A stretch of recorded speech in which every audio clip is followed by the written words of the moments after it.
Hello everyone, एजी smart classes के current affairs के इस नए वीडियो में आपका स्वागत है। डेली करंट अफेयर्स की सीरीज के माध्यम से हम प्रतिदिन राष्ट्रीय और अंतर्राष्ट्रीय महत्व की कुछ महत्वपूर्ण जानकारियां आपके साथ साझा करते हैं, जो विभिन्न प्रतियोगी परीक्षाओं की तैयारी के लिए काफी ज्यादा इंपॉर्टेंट होने के साथ साथ समझने और याद करने में भी काफी आसान होंगी।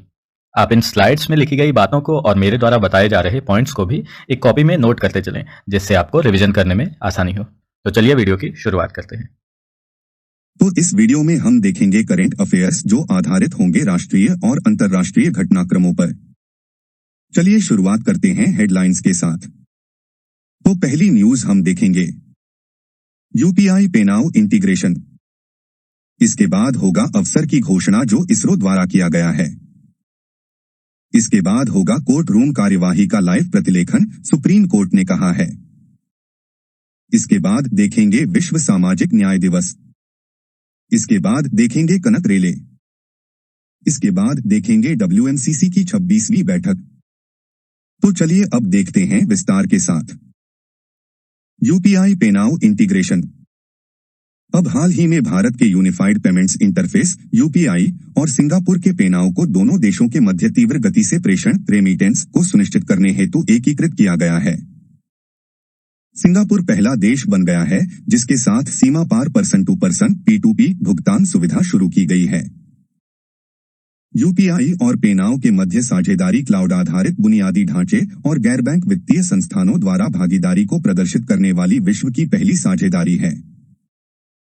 अब बात करें अगर यूपीआई और पे नाउ की, तो यूपीआई भारत की मोबाइल आधारित तीव्र भुगतान प्रणाली है जो ग्राहकों द्वारा बनाए गए वर्चुअल पेमेंट एड्रेस VPA का उपयोग करके 24 घंटे त्वरित भुगतान करने की सुविधा देती है। VPA एक विशिष्ट पहचानकर्ता है जो किसी व्यक्ति को डिजिटल भुगतान प्रणाली के माध्यम से धन के हस्तांतरण की सुविधा प्रदान करता है। यह एक उपयोगकर्ता निर्मित पहचानकर्ता है जिसका उपयोग भुगतान करते समय संवेदनशील बैंक खाता विवरण प्रदान करने के स्थान पर किया जा सकता है। यह प्रेषक द्वारा बैंक खाता विवरण साझा करने के जोखिम को समाप्त करता है। UPI person to person P2P और पर्सन टू मर्चेंट P2M भुगतान दोनों को स्वीकार करता है तथा यह उपयोगकर्ता को पैसे भेजने या प्राप्त करने में भी सक्षम बनाता है। वहीं पे नाउ सिंगापुर की तेज भुगतान प्रणाली है। यह peer to peer fund transfer सेवा को सक्षम बनाता है जो सिंगापुर में भागीदार बैंकों और गैर बैंक वित्तीय संस्थानों नॉन बैंक फाइनेंशियल इंस्टीट्यूशंस के माध्यम से खुदरा ग्राहकों हेतु उपलब्ध है।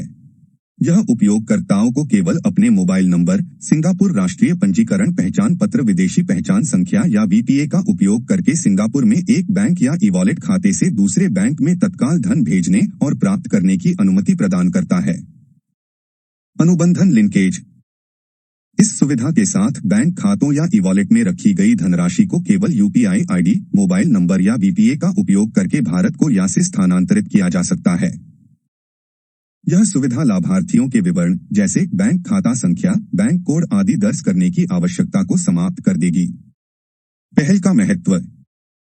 इस परियोजना से सिंगापुर में भारतीय डायस्पोरा, विशेष रूप से प्रवासी श्रमिकों और छात्रों को काफी लाभ होने की उम्मीद है क्योंकि यह दोनों देशों में तेजी से तथा लागत प्रभावी एवं बिना अन्य भुगतान प्रणाली को शामिल किए धन हस्तांतरण की अनुमति देता है। विदेश मंत्रालय के दस्तावेज प्रवासी भारतीयों की जनसंख्या 2022 के अनुसार वर्तमान में सिंगापुर में लगभग 6.5 लाख भारतीय हैं, जिनमें अनिवासी भारतीय और भारतीय मूल के व्यक्ति शामिल हैं। रिजर्व बैंक ऑफ इंडिया प्रेषण सर्वेक्षण 2021 के अनुसार वर्ष 2020 से 21 में भारत के कुल आवक प्रेषणों में सिंगापुर का हिस्सा 5.7% था।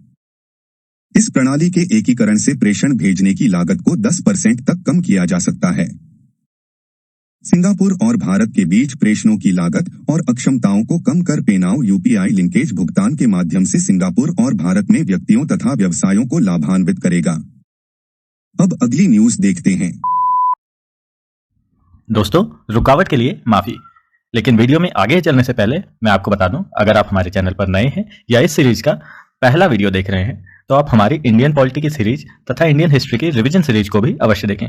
प्लेलिस्ट की लिंक नीचे डिस्क्रिप्शन बॉक्स में है और आप ऊपर आई बटन पर क्लिक करके भी नेविगेट कर सकते हैं।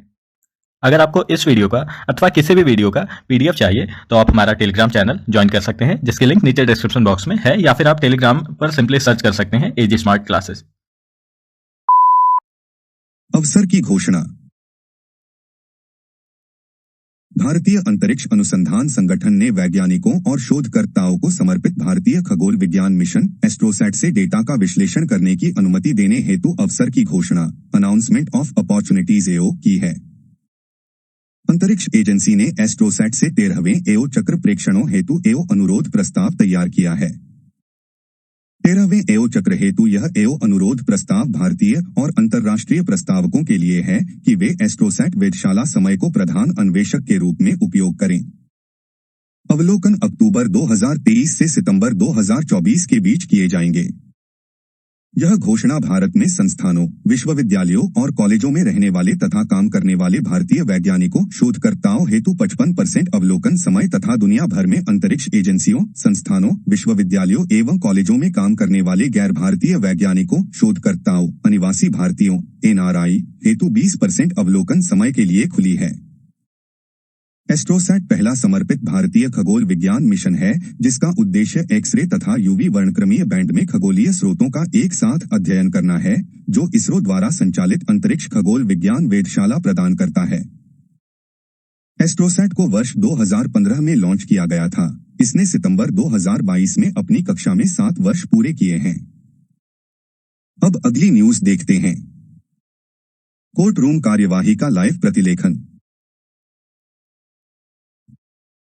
हाल ही में सर्वोच्च न्यायालय ने आर्टिफिशियल इंटेलिजेंस का उपयोग कर न्यायालयीय कार्यवाही को लाइव करने की अपनी तरह की पहली परियोजना शुरू की।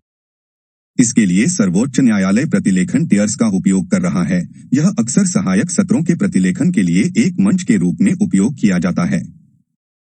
इस प्रतिलेख को प्रत्येक शाम को सर्वोच्च न्यायालय की वेबसाइट पर पोस्ट किया जाएगा और उन वकीलों के साथ साझा किया जाएगा जिन्होंने सत्यापन के लिए मामलों पर चर्चा की थी। यह संविधान बेंच से पहले अपनी कार्यवाही को लाइव करने के सर्वोच्च न्यायालय के फैसले के बाद इसे और अधिक पारदर्शी बनाने की दिशा में दूसरा बड़ा निर्णय है। सर्वोच्च न्यायालय के अंतरिम आदेश, स्टे ऑर्डर, जमानत आदेश और अन्य आदेशों को एक सुरक्षित इलेक्ट्रॉनिक संचार चैनल के माध्यम से संबंधित लोगों तक प्रेषित करने के लिए वर्ष 2022 में भारत के मुख्य न्यायाधीश (CJI) ने digital platform faster electronic record का तेजी से और सुरक्षित ट्रांसमिशन लॉन्च किया।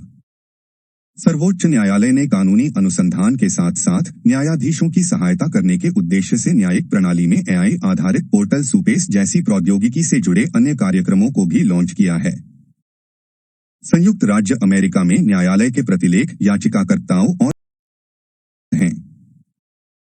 अमेरिका का न्यायालय कार्यवाही का ऑडियो और टेक्स्ट स्वरूप प्रतिलेख प्रदान करता है। यूनाइटेड किंगडम में सुनवाई की रिकॉर्डिंग हेतु कोई याचिकाकर्ता कुछ शुल्क का भुगतान कर उस न्यायालयीय कार्यवाही के प्रतिलेख हेतु अनुरोध कर सकता है। अब अगली न्यूज देखते हैं। विश्व सामाजिक न्याय दिवस। प्रत्येक वर्ष 20 फरवरी को विश्व भर में विश्व सामाजिक न्याय दिवस मनाया जाता है। संयुक्त राष्ट्र महासभा ने वर्ष 2007 में घोषणा की कि प्रतिवर्ष 20 फरवरी को विश्व सामाजिक न्याय दिवस के रूप में मनाया जाएगा। वर्ष 2008 में अंतर्राष्ट्रीय श्रम संगठन (ILO) ने समान वैश्वीकरण हेतु सामाजिक न्याय पर ILO घोषणा का समर्थन किया। वर्ष 1919 के ILO के संविधान के बाद से यह ILO के सिद्धांतों एवं नीतियों के अंतर्गत तीसरी बड़ी घोषणा है।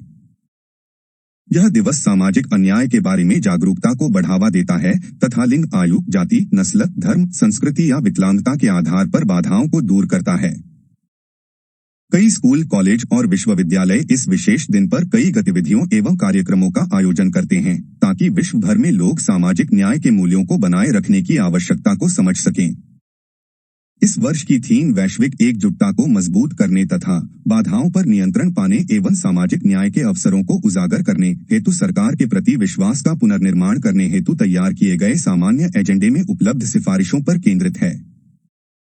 अब अगली न्यूज देखते हैं। कनक रेले। हाल ही में शास्त्रीय नृत्य की महान हस्ती केरल राज्य का शास्त्रीय नृत्य रूप के प्रतिपादक के रूप में भी जाना जाता है का निधन हो गया। उन्हें केरल सरकार के पहले गुरु गोपीनाथ राष्ट्रीय पुरस्कारम से सम्मानित किया गया था। रेले ने वर्ष 1973 में नालंदा नृत्य कला महाविद्यालय और नालंदा नृत्य रिसर्च इंस्टीट्यूट की स्थापना की, जो कि बॉम्बे विश्वविद्यालय से संबद्ध हैं और ये महाविद्यालय स्नातक, स्नातकोत्तर तथा डॉक्टरेट की डिग्री प्रदान करते हैं। वर्ष 1977 में भारत में नृत्य कला में पीएचडी करने वाली वह पहली महिला थी। उनके डॉक्टरेट थीसिस का शीर्षक Mohiniyattam all aspects and spheres of effect था। उन्हें Padmashri 1989, Sangeet Natak Akademi award 1994 M. Subbulakshmi award, Kalidas Samman 2006 जैसे विभिन्न पुरस्कारों से सम्मानित किया गया। बाद में वर्ष 2013 में उन्हें पद्म भूषण से सम्मानित किया गया। अब अगली और लास्ट न्यूज देखते हैं। WMCC की 26वीं बैठक।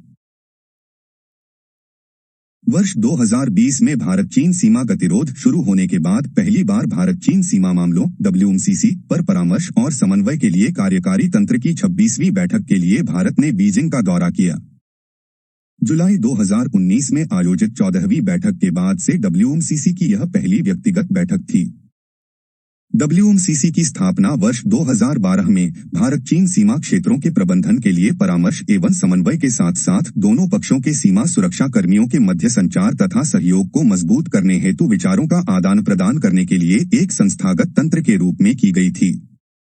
दोनों पक्षों ने भारत चीन सीमा क्षेत्रों के पश्चिमी सेक्टर में वास्तविक नियंत्रण रेखा लैक पर स्थिति की समीक्षा की एवं खुले क्षेत्रों में रचनात्मक तरीके से पीछे हटने के प्रस्तावों पर चर्चा की, जिससे पश्चिमी सेक्टर में लैक पर शांति और स्थिरता बहाल करने में मदद मिलेगी तथा द्विपक्षीय संबंधों में सामान्य स्थिति बहाल करने के लिए स्थितियां सृजित होंगी। So that's all for now. आशा करता हूँ वीडियो आपको अच्छा लगा होगा। अगर वीडियो अच्छा लगा हो तो वीडियो को लाइक करें, चैनल को सब्सक्राइब करें और शेयर करें। धन्यवाद।